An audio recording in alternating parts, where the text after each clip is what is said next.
Hello everybody and welcome back to Bridge of Allan from the Stirling and District Classic Car Club show. We're going to have a quick look at some of the commercials now. This is a Ford Transit from 1970, originally started as a pickup, but you can see it's been converted itself.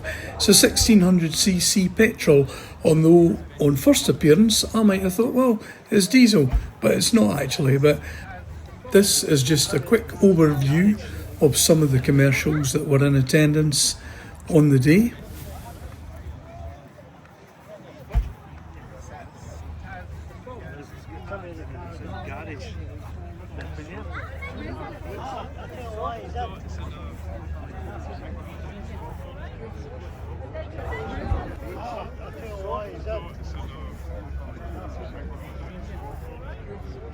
And there's a Ford Escort van. I hope it's not an 1100, a bit sluggish. Check out the VW and of course the Defender as well.